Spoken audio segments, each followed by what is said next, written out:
Good morning, शुभ प्रभात, सत श्री अकाल, आदाब दोस्तों। क्या हालचाल? सब मस्त? अच्छी बात है।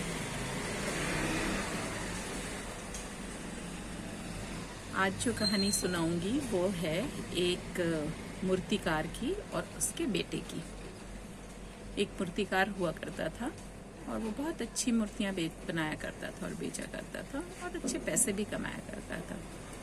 कुछ टाइम के बाद उसका एक बेटा पैदा हुआ।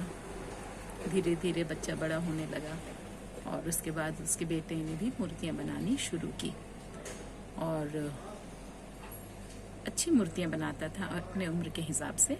और उसके पापा जब भी वो मूर्ति दिखाता था अपने पिता को तो वो उसकी मूर्ति में कोई ना कोई कमी निकालते थे और वो बच्चा जा करके उन कमियों को दूर करता था और बेहतर मूर्ति बनाता था। ऐसे करते करते वो जवान हो गया और उसके बाद उसकी मूर्तियाँ जो बनती थी वो बहुत अच्छी बनती थी, बहुत अच्छी कीमत में बिकती थी और वो बहुत पैसे वाला हो गया।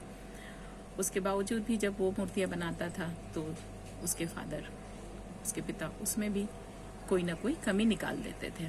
उसे अच्छा नहीं लगता था, कुछ कहता नहीं था, लेकिन फिर भी अपनी मूर्तियों में सुधार करता था और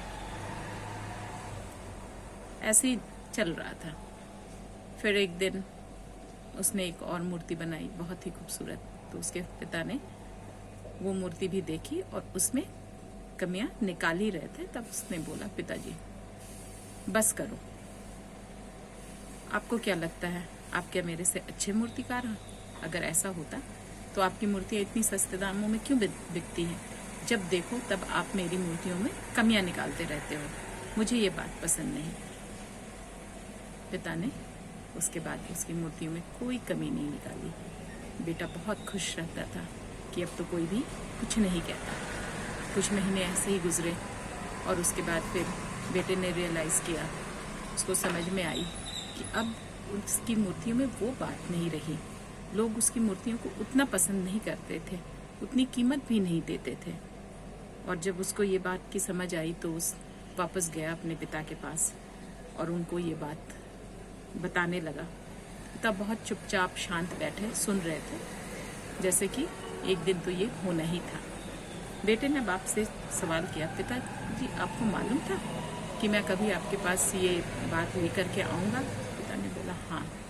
फिर आपने मुझे मना क्यों नहीं किया था या समझाया क्यों नहीं था? तो पिता ने कहा, क्योंकि तुम उस समय समझना नहीं चाहते थे और मुझे इसलिए मालूम था कि ये चीज़ मेरे साथ भी हो चुकी थी। तब पिता ने बेटे को समझाया कि जिस दिन तुम अपने मन में ठान लोगे कि मैं परफेक्ट हो गया हूँ, अब मुझे कोई चीज़ सीखने की ज़रूरत नहीं है, जितना मैंने सीखा है वो बहुत एंड पॉइंट है, इसके आगे और सीखने की कोई ज़रूरत नहीं है, तो वहीं पे आपकी सफलता रुक जाती है। अगर आपको ज़िंदगी में सफल होना है तो अपने अंदर कमियां ढूंढिए, या कोई भी अगर आपकी कमियों को पॉइंट आउट करता है तो उसकी अहमियत को समझिए और अपने आप को सुधारिए। जितने आप अपने आप को सुधारेंगे उतना ही आप बेहतर होंगे।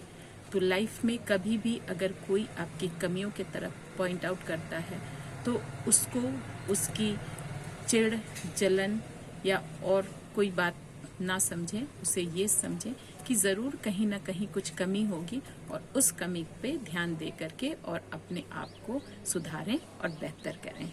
So keep rocking, keep loving. Good day to all of you.